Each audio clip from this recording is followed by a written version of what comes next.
Hey y'all, what is going on? What is going on? It's your girl, Melba Pearson, Melba for Miami, Melba for Justice, also known as the resident legal diva. And it is time for another Mondays with Melba. So, this week is Juneteenth. It's our newest federal holiday, but it is a holiday that's been celebrated by many in the African American community for many, many years. And few of us are kind of late to the program, right? So, but I got to bring, always, I like to bring the receipts and the people who really know the topic inside and out. And for that, I'm bringing the amazing Dr. Tameka Hobbs. Thank you so much for joining me on Mondays with Melba. Anytime you call, you know I'm coming, Melba. Great to be here with you. I feel the love. I feel the love. And thank you for that. So, can you reintroduce yourself to the viewers as well as the folks who may be meeting you for the first time? Share a little bit about yourself, your background, and the kind of work you're doing right now. Absolutely. So my name is Tameka Hobbs. I am a native Floridian. I am a historian. I am a mother. Much of my research interest has been on lynching and racial violence in Florida. But I've also been trained as a public historian, and I've done a lot of work around oral history in museums, around historic preservation.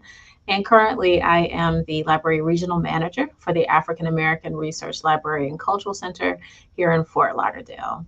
And so, yeah, that's me. Awesome, awesome. Love it, love it, love it, love it, love it. So, more questions. We've got more. We've got more. So, can you tell us a little bit more about the history of Juneteenth and why it's so important not only just to observe the holiday and celebrate it, but also to use it as a time for reflection?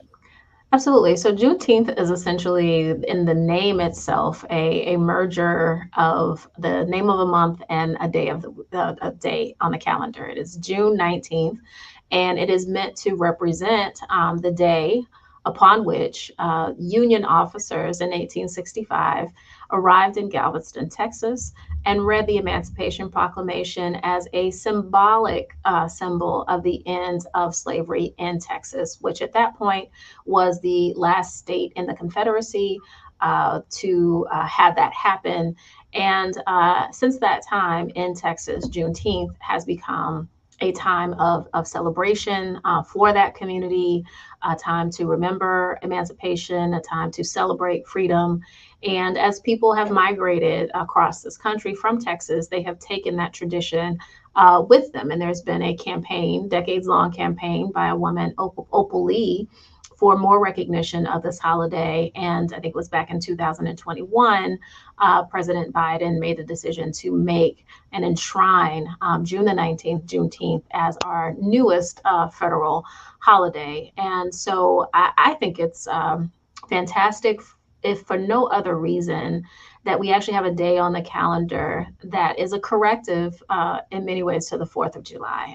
I know as a young person, as I developed my own sense of history and my own historical chronology, and understood really more of the meaning of July the 4th and became more aware of the history of chattel slavery in the United States, the question always for me was, what am I exactly celebrating on the 4th of July? Because people who look like me, my ancestors, would have still been enslaved on July 4th of 1776.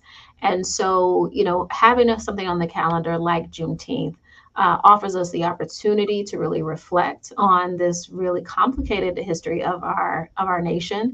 It gives us a chance to contend with and acknowledge the history of chattel slavery, which was real for 250 years here on these shores. What it meant for this nation, what it meant for its growth, what it meant for the people who experienced it.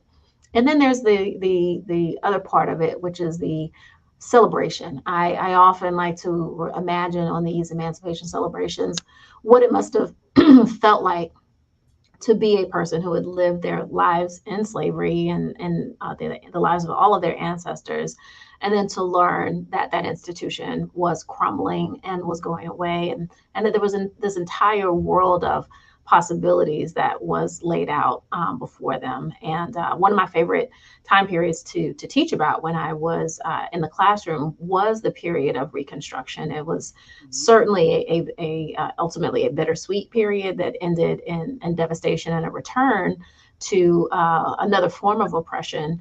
But in those years, especially the years immediately after the end of slavery, you get to see the way that these formerly enslaved persons began to create community, reunite families, create institutions like churches and many of our HBCUs, all in an effort to claim their stake in the American dream. And it really is beautiful to see that level of self determination and grit and creativity and unity. And political activism in that time period, and so I know for me, in part, that's what comes to mind. Yeah, I mean, I love what you said about that because you think about the Reconstruction and it is bittersweet, right? Because it started with so much hope with, okay, we're free. We can really, have homes, have our families together, run for elected office. You saw one of the largest waves, I believe, in history of African American men at the time, because women couldn't run for office, but getting, running and getting elected to office. And all of the, you saw Black Wall Street start to be developed, and, Black folks as business owners and all of that. And then you saw the backlash, which then resulted in Jim Crow, which, by the way, slightly off topic, but never fully off topic. Was there ever an upside to Jim Crow? As per, Melba, I thank you for that question. There was never, ever an upside to Jim Crow. Uh, I just don't even know how people could fathom and form their mouths. Now, this actually, ironically, it's been within the last week that someone has brought to my attention or reminded me of a statement that was made publicly by another elected official from Florida, thanking goodness, thanking God for the experience of slavery for our ancestors, because it meant that we weren't worshiping trees. I'm not going to name that person, but this is why it's so important for us to have accurate perspective of our own history. When you hear people saying that Jim Crow was good for us, that slavery was good for us, these are people who are working with folks who are not interested in Black advancement, to give us a certain interpretation of our past that is beneficial to the status quo. That there's no better way to put it. And I think as we talk about Juneteenth, as we talk about the meaning of freedom, it's a really important a moment for us to reflect on the importance of truth, the importance of agency and self-determination when it comes to telling ourselves who we are, understanding and researching for ourselves to know the truth of our experience as our ancestors languaged it and told us, that what it was for them, not to allow people to come along and to candy coat these horrible experiences and tell us somehow that they were beneficial to us, tell us somehow that it was our fault that we were in these circumstances.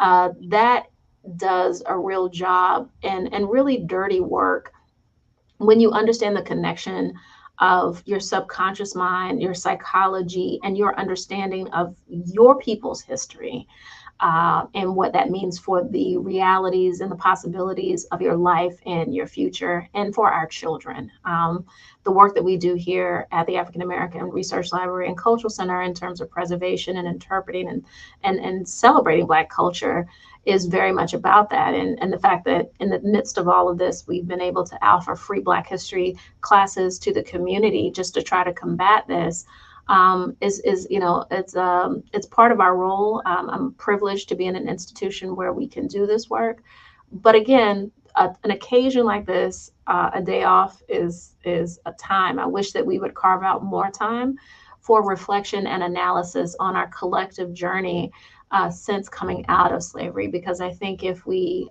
could put it in that context, we would be able to measure how far we've come, where we may be struggling, what work is still left yet to do.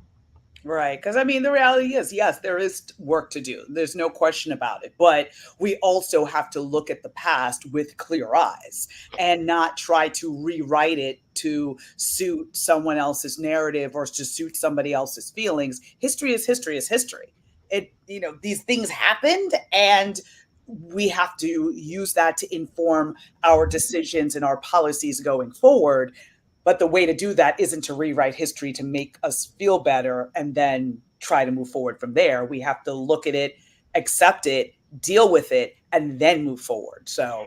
And I think the most important lesson, I don't understand why people are so fearful of looking back and owning all of America's history.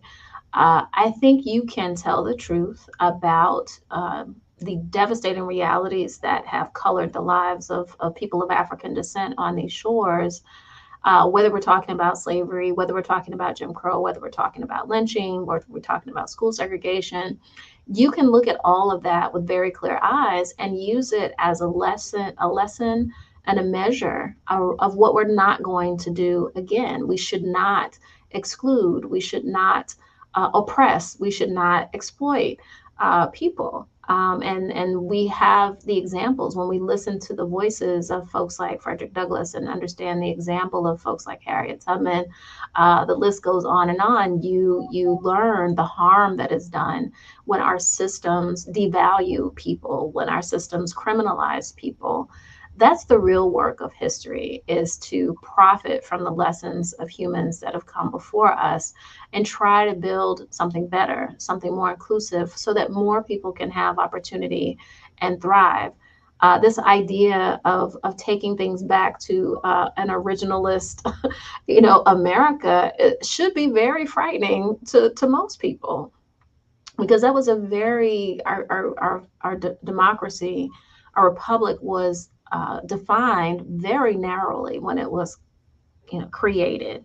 It's only been through probably the accident of language and the promises that were in the Declaration of Independence that have continued to inspire groups of people, particularly those of African descent, to push for true inclusion and the true realization of the promise that is in the Constitution that has made this country what it is. And that's something that deserves to be acknowledged and not silenced. There is a fact that we have had a great stake in this country and its formation, making it as an inclusive land of opportunity as it has become. But you have those people who are pushing a different narrative to say that this retraction, I love the term that was given, reversity, that is actively happening in our country. And then have saying silly things like Jim Crow was good and slavery wasn't that bad, to make you think it's okay to go back to things that were absolutely detrimental and destructive to our ancestors, and will be detrimental and destructive to us if we allow it to happen to us. Absolutely. And speaking of speaking the truth and, grappling with the past, you just released a new documentary. Can you share more about that, the origins, what it covers, and most importantly, where people can find it? Absolutely. Yes. Thank you for that shout out. I recently put out a mini documentary that I have produced. It's entitled Before Juneteenth, Florida's Emancipation. And it really was my attempt in working with a number of founders of museums and cultural institutions around the state of Florida, the Florida African American Heritage Preservation Network, and their great concern that as Juneteenth came on as a federal holiday, that all of the work that they were doing and that so many of their predecessors as culture keepers around the state of Florida, that their work would be erased. Because the truth is, here in the state of Florida, the majority of people who were enslaved were freed on May the 20th, 1865. That is when Union General Edwin McCook showed up in Tallahassee, Florida, and read the Emancipation Proclamation, lowered the Confederate flag over that state capitol, and raised again on the flag of the United States. And so from that moment, and in the years moving forward, nearly 159 years now, it is 159 years, almost 160 years, emancipation celebrations have happened in that region of our state to celebrate and document this particular occasion. And so I think it's very important that we complicate what people know. This line that I hear over and over again, that Juneteenth is the oldest emancipation celebration in the United States, is false. It is not factual history. As a matter of fact, Florida's emancipation is older by about 29 days, if you want to get granular about it. And even as we were conducting the research and what people will see in that documentary before Juneteenth, there was emancipation in Florida before May the 20th. There were parts of Florida during the Civil War that remained under federal control in East Florida around Fernandina and St. Augustine, as well as in Key West. And when Abraham Lincoln signed officially the Emancipation Proclamation on January the 1st of 1863, those individuals were free. They were liberated because not only did you have the act, the legal act of the Emancipation Proclamation, and the other part of this is that you had to have enforcement. They were under, in geography, that was under the control of the Union Army, and that allowed them to be liberated. And so we have a news clipping on our complimentary website, FloridaEmancipationMay20.com, that gives a description of this first documented emancipation celebration that we know to have taken place in Florida. It was in Key West. I think it was January the 29th of 1863, 2 years before the rest of us got free in this state. And I think this really, I'm excited to be able to share. There's so much there on the website. People will be able to not only find a timeline that lays out independence and emancipation, ends of slavery from Haiti and the Haitian Revolution in 1804. We can't forget about that very important story, all the way through the end of slavery in Brazil, which happens in the 1880s. And so we hope to really again, help people to understand the complicated way that emancipation took place, that there was no controversy around, the Emancipation Proclamation being signed in 1863 and liberation coming in 1865. You had to have both the legal and the military means to enforce it in order for it to become reality. And there's been a whole lot made of that. It's a bunch of bad history that's floating around. But this was just our attempt to bring Florida into focus, to make sure the cultural legacy of this state is not erased as we, zoom forward and bandwagon onto this now federal holiday, and that we pay tribute to that history. It's important to me because as a native Floridian, I grew up celebrating May Day in the 80s. Didn't know exactly what it was until much, much later. But I'm really struck by the fact that there's just so much history. Again, over 150 years of people keeping these celebrations alive. It's really beautiful.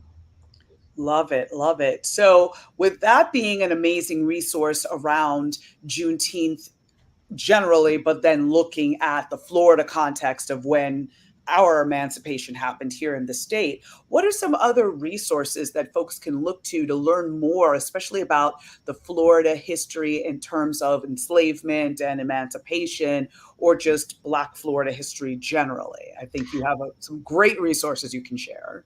Absolutely. Again, I would like to point people to our website, FloridaEmancipationMay20.com, for their essays, there are timelines. We also have a digital archives that we are continuing to grow, to collect the photographs, the programs, all of the stories related to the celebration of emancipation here in the state of Florida.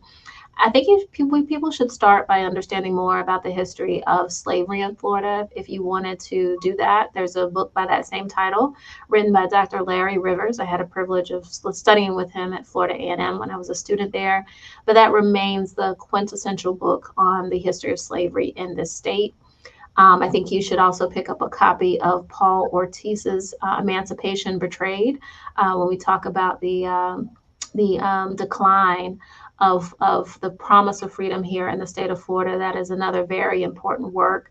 I'd add to that list my own book, Democracy Abroad, Lynching and Home, Racial Violence in Florida, published with the University Press of Florida, where I detailed, again, the travesty and the failure of law enforcement in the Jim Crow era, and some really terrible incidents that happened here in our state, just to help people to understand more about racial injustice and that very important history here in our state of Florida. So those are just a few that I would recommend. There are great resources on the website for the National African American Museum and Cultural Center. Mhm. They have been very intentional, and so people want to understand more about Juneteenth. I think that is a very authoritative source for them to seek more information for themselves and to be able to educate their children as well. Wonderful. And folks, if you're, for everyone's watching, I will be putting the links in either the comments, the chat, or in the body of the caption. So you'll have the ability to click right there and be able to get to the resources that were mentioned in this discussion. So with that, Dr. Tameka Hobbs, thank you, thank you, thank you for being such an amazing guardian of Florida's Black history, as well as just Black history around the country as a general premise, and for all of your hard work in this community. And as always, I love having you on. It's always a pleasure to speak to you. So thank you so much. You're welcome, Melba. Thank you for doing everything that you do. I appreciate you so deeply. Awesome. All right, y'all. Take good care, and we'll be back next Monday. Bye.